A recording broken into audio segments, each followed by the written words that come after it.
Okay, hello everyone. We're going to begin. But first, I'm going to introduce our speaker today, Anna. Um, Anna is a fiction writer. She graduated from the University of California and she has a degree in comparative literature and is currently teaching at the NYU Center in Buenos Aires. And she's also a professor. So, Anna, it's all yours. Hi, everybody. Can you hear me? Is the sound okay? I'm not sure, but I'll just carry on. The sound is good. All right, thank you. Good morning, and I have kind of an informal talk for you today.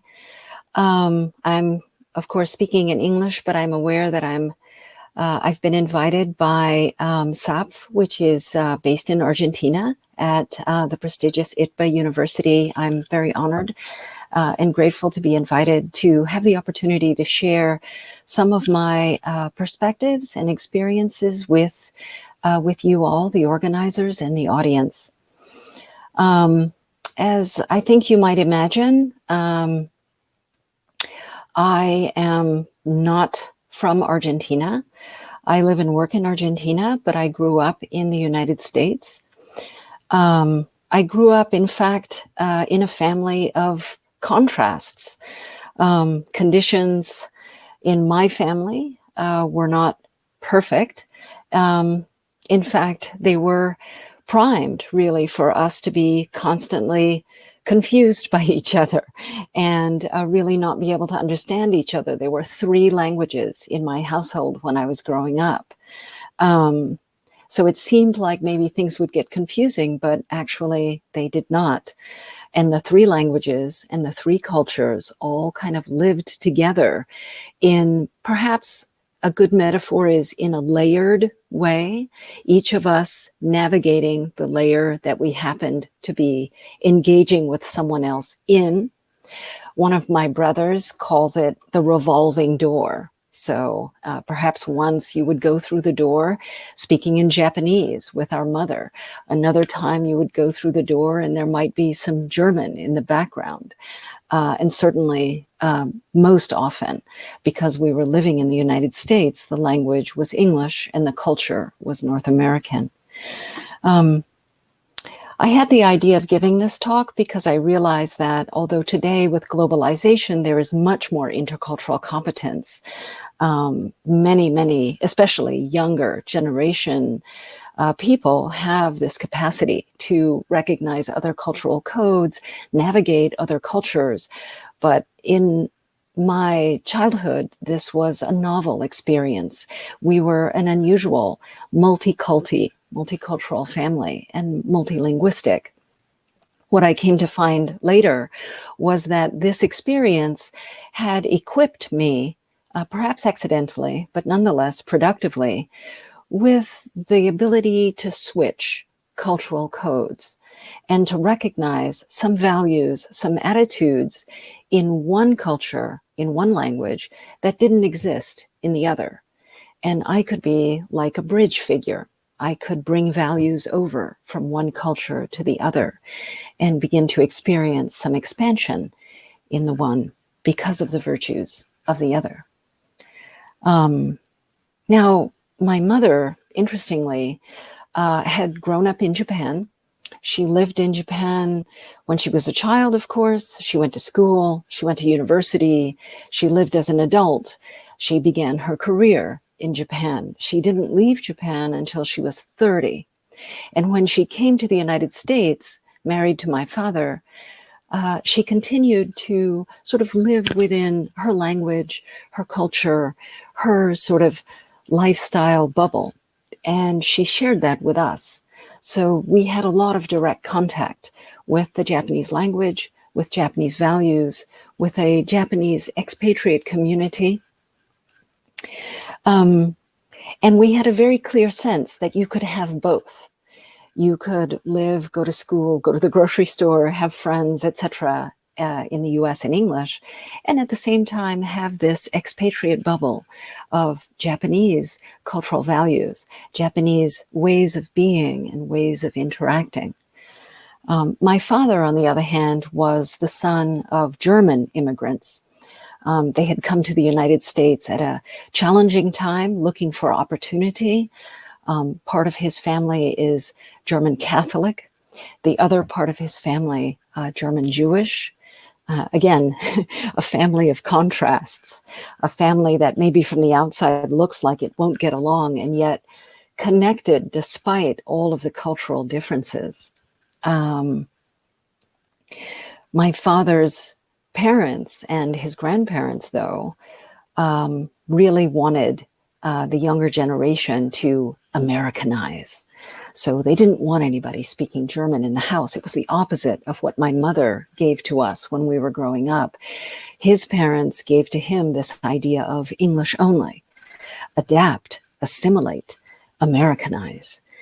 And there's a word for you. There's a word that shows a little bit of a cultural paradigm. The paradigm is, of course, that idea that becoming American, assimilating to the American way is better. And in a sense, perhaps it also reveals a little bit of an equivocal thinking that it is not possible to have both. You can't both have your culture and language of origin as well as successfully adapting to this new one. You have to go all or nothing. So that was my father's upbringing. And of course, the paradigm that my mother brought was, you can have your cake and eat it too. I'm happy to say that my experience in Argentina added a further dimension. And of course, the globalized age, above and beyond all of the challenges that it brings, does, of course, expand this paradigm of multiculturality is possible. Intercultural competence is infinitely possible. You can expand and expand and expand, and it is enriching. I wanted to give this talk today specifically about words, anchoring myself to something concrete and specific for these more abstract ideas. Particular kinds of words or phrases that show up in certain languages at certain times and reveal values. They highlight, perhaps, or bring into focus certain ways of thinking. Ways of seeing the world and seeing each other, being able to also define ourselves. I think that being able to articulate some of these phrases, becoming aware of some words, new words, perhaps even learning a new language and becoming aware of the ways that ideas and values are formulated in the other language, can potentially enable us to become more aware of our unconscious biases, the paradigms that we live by and perhaps hadn't really become fully cognizant of, and thereby, of course, enable us to make choices, to choose to expand, to choose to adapt, to choose to have both rather than either or. As I mentioned, in my home, there was more than one system of values, more than one set of cultural codes. Now, I can say that somewhere in the background in the German, there were words that were not translatable into English, that are very interesting concepts to think about in English. For example, Schadenfreude, which, of course, today is au courant.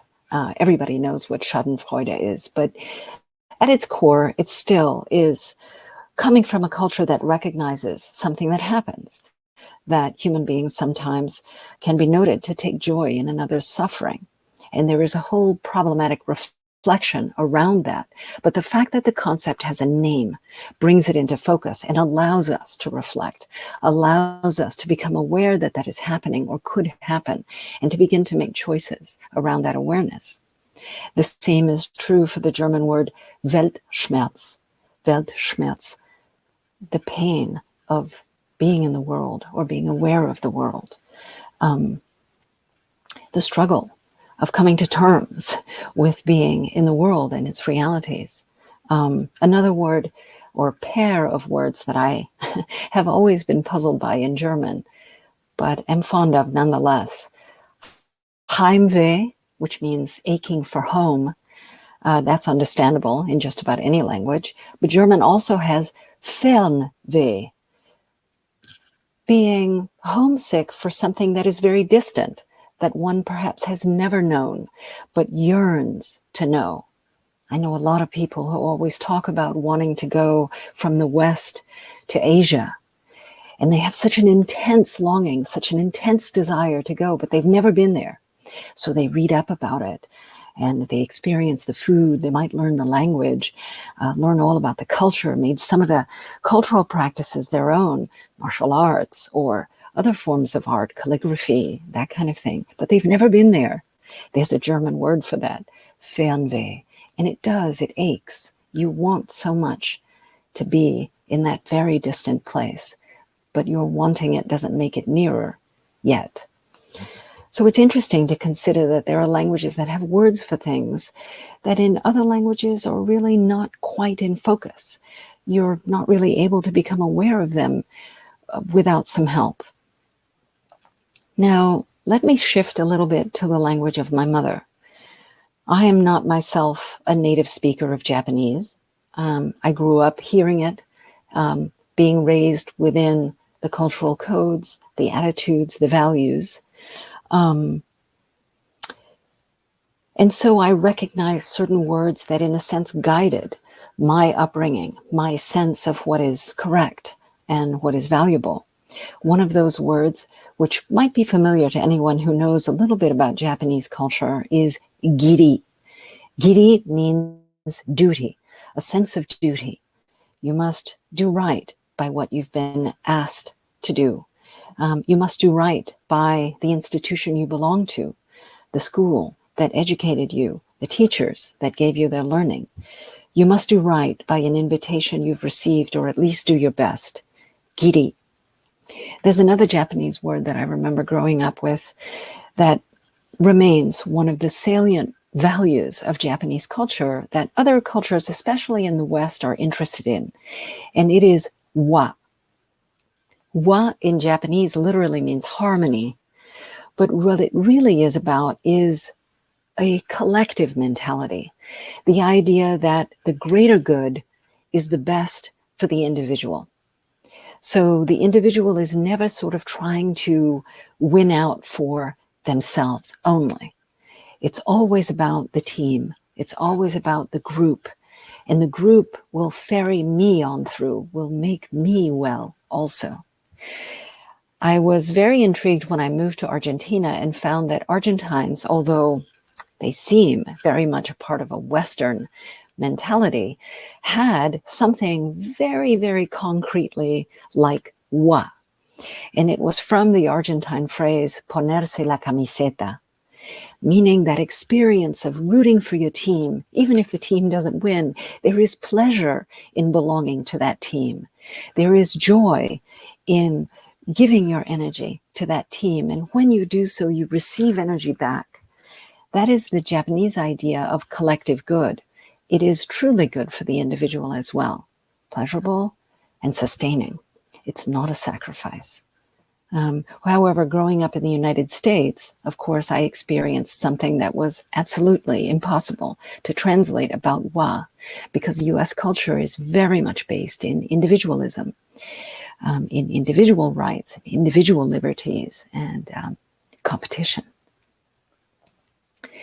The other thing I learned a little bit from growing up in Japanese culture amidst a larger United States context was the difference between a culture that is self-effacing, like the Japanese one. I will not be prideful about myself. I won't seek protagonism. I will always be attentive to the other person, versus a US culture that is direct, to the point, almost invasively so, very assertive. Growing up Japanese, the idea when you're speaking to someone else is to be gentle about it, be slow, sort of gradually begin to talk about your topic, kind of warm things up in a general way, and approach your topic gradually, softly, trying to ensure consensus. And then finally, once you are sure that the other is with you and you have kind of consensus and a bond, then you deliver your point, still allowing the other the time and the space to receive it. But for people in the United States, of course, that's very irritating. It takes a long time. You're being very elliptical. You're being very indirect. Get to the point. It's famously known, of course, Blaise Pascal, French philosopher and mathematician in the 1600s, apologized. He said, I would have written a shorter letter, but I did not have the time. And this was picked up by other Western thinkers. It's been attributed as a quote, a value, to Benjamin Franklin. I would have written this in shorter form, but I didn't have the time. John Locke, Woodrow Wilson, the Western value of brevity and being to the point is a little bit too individualistic, aggressive for the Japanese sensitivity.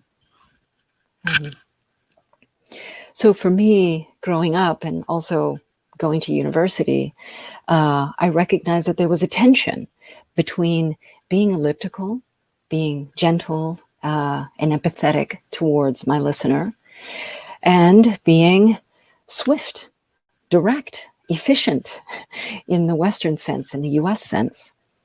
I recognized that tension, but when I found that, I also made a choice to understand that bicultural identity is more than just a label. It's more than just a hyphenated identity, Asian-American. It was actually about having a double set of core values, a double set of cultural competence.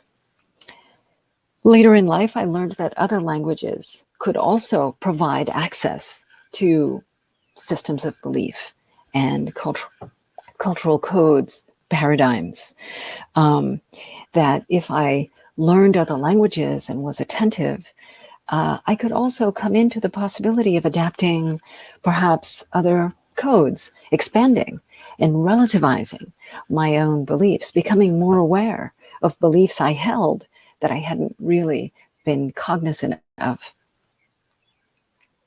So I'm here to talk today in a little bit about how the words we use reveal our values and how the words we learn can allow us to change, to evolve, to expand, and to share more broadly. These are obviously globalization skills, intercultural competences. I have some examples. Let me go back to Japanese because I think for my audience, it's probably the most different, the most distant, and thereby, of course, allowing for the most expansion. A couple of cultural values that are very, very rooted in Japan, I could share with you as hopefully a way to illustrate some of the opportunities. There is a word that originally came from Chinese. China is to Japan what ancient Greece is to Europe, kind of a cradle of some of the codes of cultural civilization. One of those words is yugen in the Japanese. Yugen. Yugen refers to a profound mystery, truths or experiences so deep that words cannot express them. Words can only suggest. Words or gestures or images can suggest a deeper, profound, mysterious truth. We can know it, but our human limitation cannot allow us to capture it completely or define it. We sense it, but we cannot capture it. This is yugen. It's interesting to have a word like this because it reminds us that we can't do it all, and maybe we don't need to do it all to fully live yes, experiences of things, particularly profound, mysterious, deep things.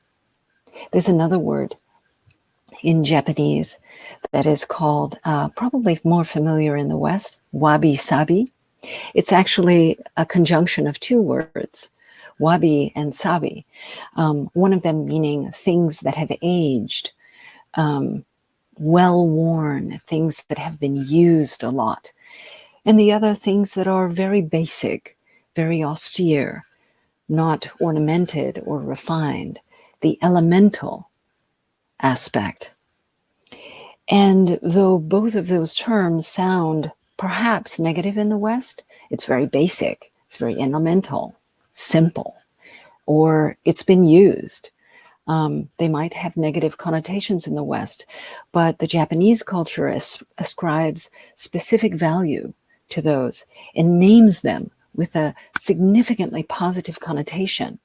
What has been used has all of the value of time and its ongoing, continued usefulness, its capacity to serve and deliver value over time, sometimes extending even beyond the scope of an individual lifetime.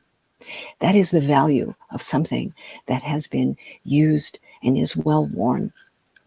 I think we recognize this when we continue to want to keep our grandfather's watch, even though we have more technological devices now. So these are ways in which a certain language, its words, its terms, and the connotation they bear can allow us to reformulate some of our own ideas about things.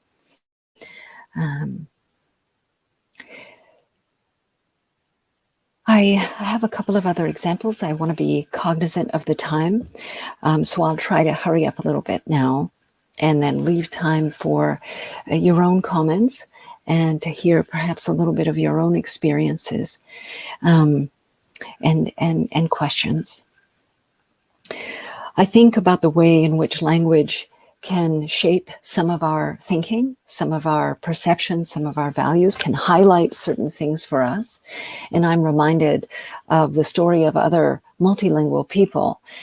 One of them that I'm always very intrigued by is the Russian writer Vladimir Nabokov. He was fluent in English, he was fluent in French, he was fluent, of course, in his mother tongue language, Russian. But he was working in English at a time when he decided to write his autobiography. And he wrote it first in English. He was very satisfied with it. And he thought, right, this is good. I will translate it into Russian myself.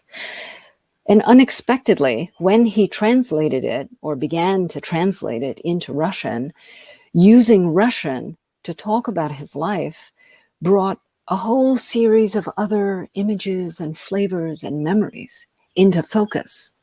And he found that he had to rewrite it using Russian. His life story in Russian was different, expanded in some ways, not expanded in other ways, different. And so then he had produced basically a second autobiography. And he used that and translated it back into English for the final version. Now, this whole idea that language shapes what we think has a name, linguistic determinism.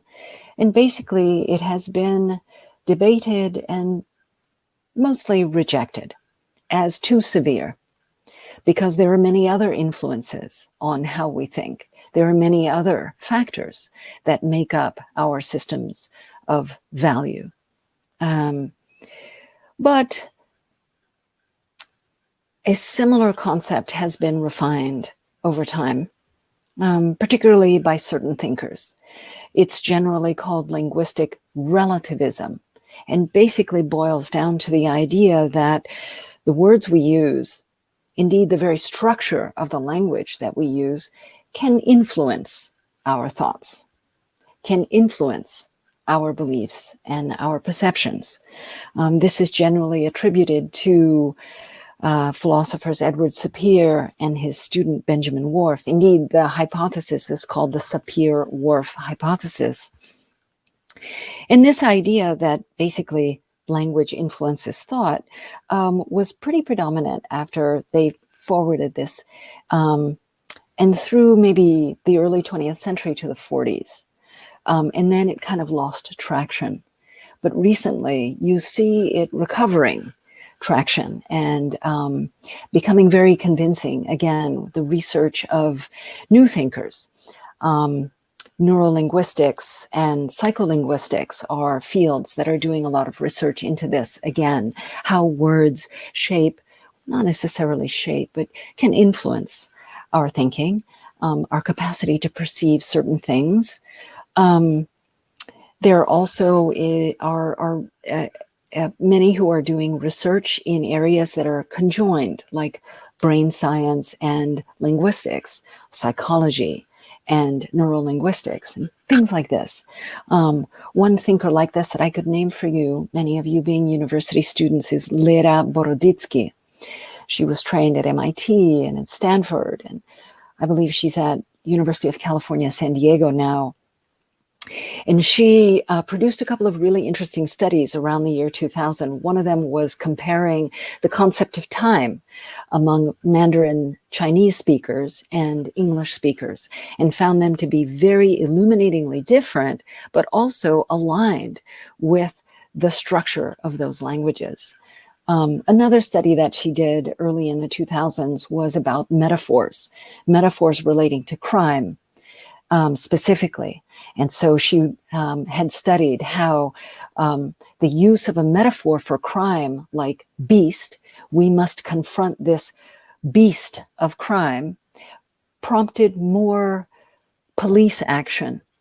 Whereas using a different metaphor, like this virus of crime or this ill of crime, prompted more social reform. Right. So again, the idea that the use of certain terms could allow us to highlight certain values, could influence us in one direction or another, is part of her work, her research, and her hypotheses. We know all kinds of words like this. I think probably the Portuguese word saudade is a very famous one, untranslatable, and yet once you get it, you really understand the value of something that was not possible to say in your own language, and perhaps not as precisely perceptible either.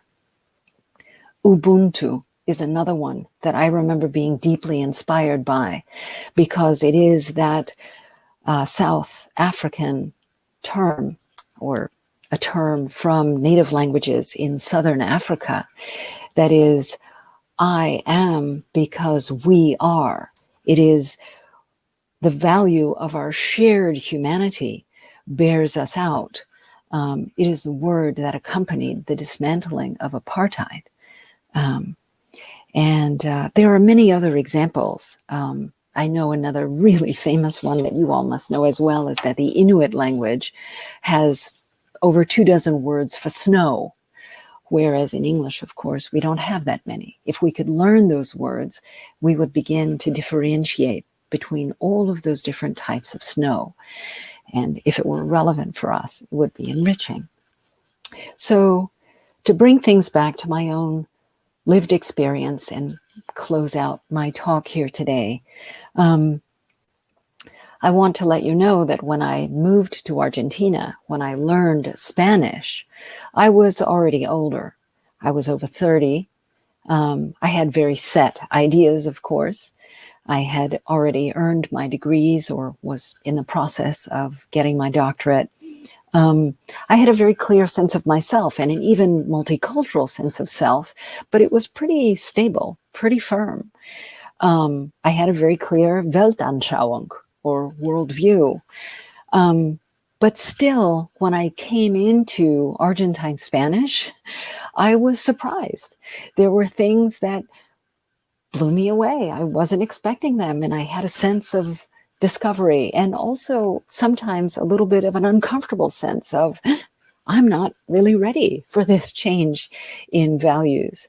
Some of the things that I noticed were, real sort of linguistic misses. For example, I was very used to saying that I was American because I'm from the United States. And in the United States, people say American for being from the US. But my Argentine friends would say to me, hey, I'm American too. And I had a paradigm shift from thinking of America as the United States to remembering that there is an entire hemisphere of the Americas and that we have a shared experience, a shared post-colonial experience, a shared experience of new democracies, new or newer. And this was an intriguing paradigm shift for me, and I still value it today. Another one was this linguistic miss of what liberal means in English, which is perhaps a little bit progressive, left of center on the political spectrum, liberal. Whereas in Argentina, speaking in Spanish, liberal meant actually quite the opposite, like neoliberal economics, a little bit right of center. So I realized that my language, if I was using it too innocently, could betray me. And I might say something that wasn't what I meant to say. I also had fun picking up on how metaphors were different in Spanish than in English. And I had never really thought about the English phrase, that you say when you're waiting in line or you're waiting for your turn. In English, you say, we're killing time. We're waiting until the real thing is going to happen. And all of this empty time before that is, well, it's dead. We're killing time. But in Argentina, I noticed that friends would often accompany each other to wait. And they would do something during the waiting time. They would talk with each other. They would share experiences, debate. And indeed, the metaphor itself was different. Instead of killing time, it was hacer tiempo, to make time. And I loved that. I realized that I wasn't losing time. I was gaining the possibility of an experience. And I could see it that way. And once I did, it made all the difference. The word that I liked the best, though, was one that initially was very, very uncomfortable for me. Because in the United States, you have a meal, and maybe that meal lasts, 40 minutes, 30 minutes, 45 minutes, that's it. And then you wrap it up, pick up the dishes, and go off to the next thing.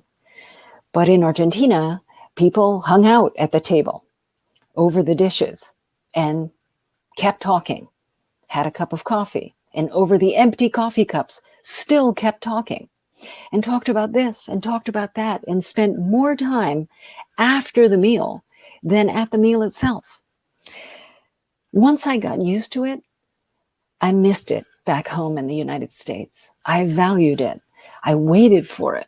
When we would start a meal, I knew that incredibly rich time of relaxed exchange was coming. And of course, I did discover that it has a word, sobremesa. And there is a cultural and actually human value to that. We're not here to just nourish our bodies. We're here to nourish ourselves by exchanging with each other, by joining together, by seeing one another and asking about one another, hearing how we've been, where we've been, and what we're thinking. La sobremesa is a wonderful, wonderful value, a great illustration of what I've been trying to say. I wonder today about the things that are going on with our language practice, the words we're using.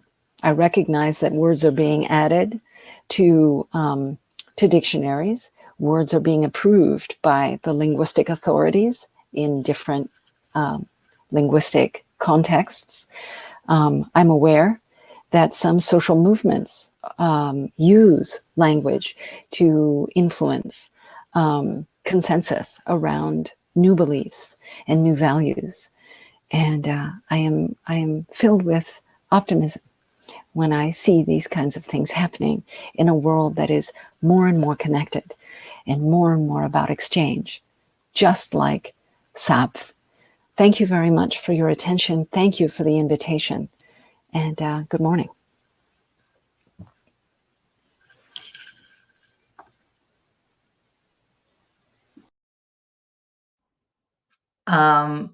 Thank you so much, Anna. Funny enough, I have no words. I'm truly delighted about this.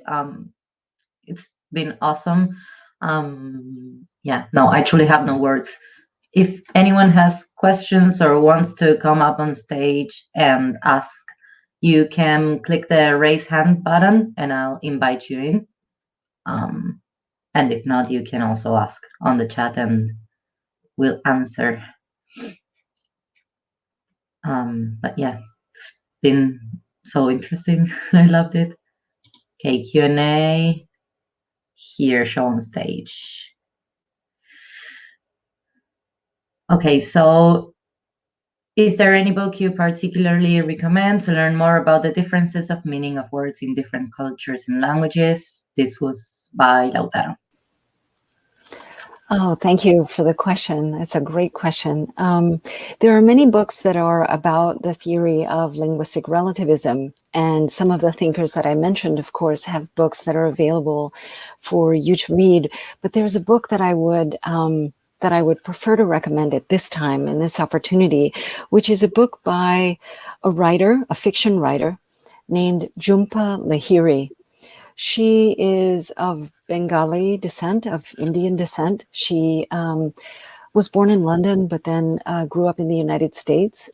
And as a college student, she learned a little bit of Italian.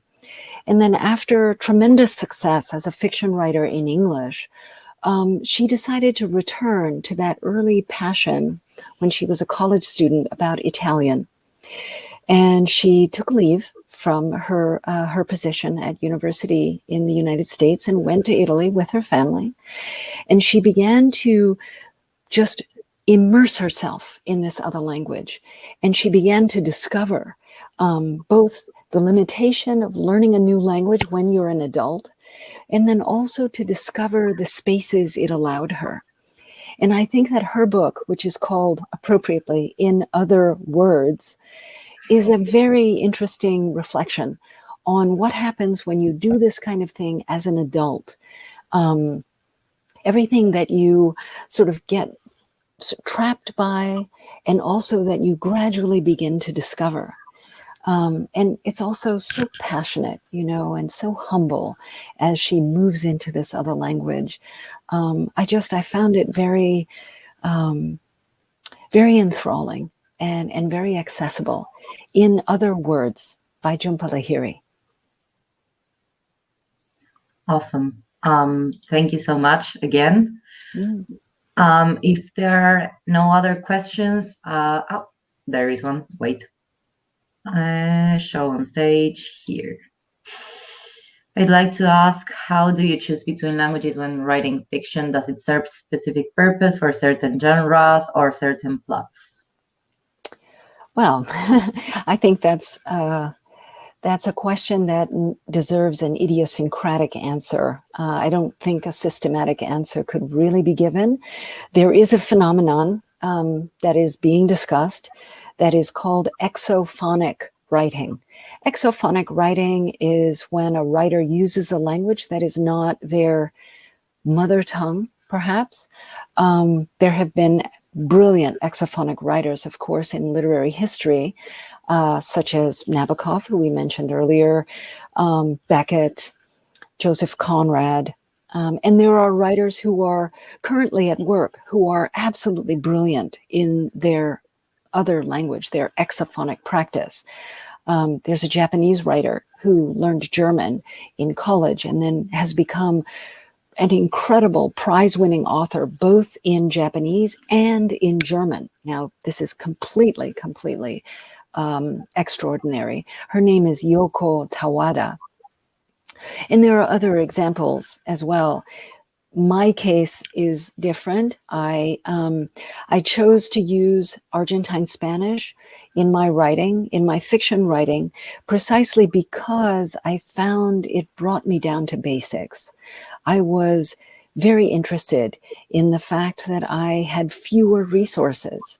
I had to really get to the core of a scene, of a character, of a dialogue. I couldn't play around. I couldn't really improvise. I had to do the basic, simple tasks. And for me, what seemed like a limitation was focusing, and it strengthened my storytelling. And I'm infinitely grateful to this other language. Obviously, some of it might have been the Argentine cultural way of being so engaging, asking questions, sharing experiences. So there was a little bit of that cultural context, I think, that helped me as well. But the language itself and the fact that I was a foreigner in the language gave me a narrower focus that helped strengthen my storytelling. So I'm grateful to that. Awesome. There's another one here. Is there something the Japanese, the American, the German, and the Argentine culture all share? Well, of course, there is a basic human quality. We all are social creatures. We know that. It's in our DNA. Above and beyond the philosophy of individual liberties and individual rights, we are social creatures. And even in the United States, as individualistically competitive as it may be, democracy is a core value, right? But I guess I would have to say I'm more intrigued by what these different cultures can share because of their differences, and how each of them can enrich the other because they encounter each other in difference. So that would be my answer. Okay, next one. Oh, wait. Oh, here. Would you like to continue knowing cultures? What would be the next one? Did you ever feel that you conceptually understood the human being after these experiences, or the question is always open? Well, I've spent some time recently picking up again on something that I had done when I was a graduate student. When I was a graduate student, I was very interested in the whole question of post-colonial experience, colonialism and post-colonialism, and then, of course, cultural processes whereby the arts, literature, my field of study, could contribute to a decolonizing, a seeking of a re-equilibrating after those experiences of imposition, invasion, disenfranchisement, those processes. So I had studied a lot of African literature, particularly South African literature, when I was a graduate student. And then I returned to that in later years, ironically in Argentina. And I've had the opportunity to participate in a South-South group or project where the question of the Southern Hemisphere is part of the focus. And so I've found myself very, very much back in tune with that original sort of focus of study, engaged with writers who are in Ghana, in Nigeria, in South Africa. And I'm hoping to continue that and learn more from them. A couple of those writers also to the project brought the question of indigenous languages. And so that's another area that I've begun very slowly, very much as a beginner, to study and try to expand my respect for and my knowledge of indigenous languages from colleagues in South Africa, from colleagues in Australia, and from colleagues, of course, in Argentina and Chile, where there are very wonderful writers using indigenous languages, contemporary writers. So those would be the things that I want to continue to expand on, and I'm thirsty for. I have fernweh for. Awesome. And last one here. Could you repeat some of the recommended books about linguistics relativism? Well, let me repeat maybe the names of the authors. because they have all different books and also different articles. So you can begin to explore some of their thinking, their hypotheses, and their research by looking up their names. One of the early thinkers on the question of linguistic relativism was Edward Sapir, S-A-P-I-R. And he worked with someone who was slightly younger than him, a student initially, but then they became co-authors, Benjamin Lee Whorf, W-H-O-R-F. And that's why their theory, which was, in the early 20th century through the 30s, is called the Sapir-Whorf hypothesis, that syntactical structures in a language and semantic structures influence thinking. And then I mentioned also this other author, contemporary author, Lera, L-E-R-A, Boroditsky, B-O-R-O-D-I-T-S-K-Y,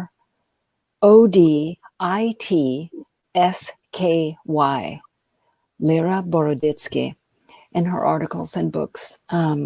Now looking very, very structurally and very specifically at linguistics and how they influence thinking. And because she's writing in this contemporary age, in this globalized time, she's very, very much focused on the consequences, right? The cultural and social opportunities that arise because of this. And she's a scientist also, so there's a lot of data science involved, a lot of hard evidence, which may be interesting to some of you. Mm-hmm. And I know I said last one, but I think this one's worth asking. Here it says, due to all the cultural interactions you've been with, which country do you identify yourself more? If, for example, if there's a football match between Japan, German, or the US, Argentina, for who would you chant for? Oh, what a difficult question, honestly.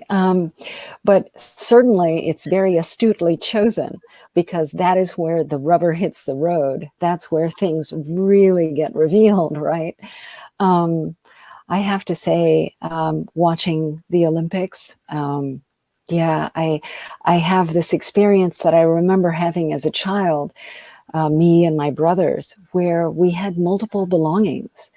And I know that there were other kids in both of our friend groups. We had friend groups from the US and friend groups from the Japanese expatriate community.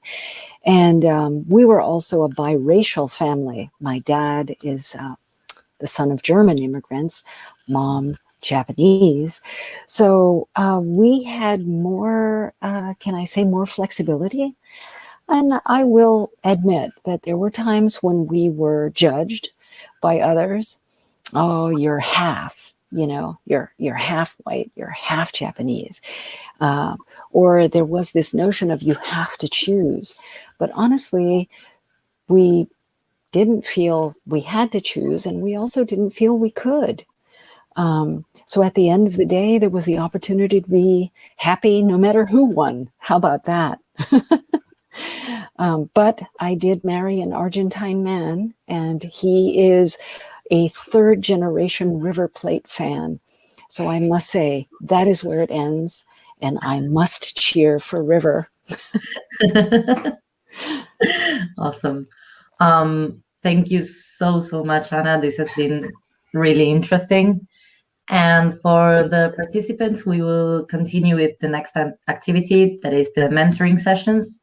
So that's it. Again, Anna, thank you so much. It's been amazing. Thank you. Thank you very much. Bye now.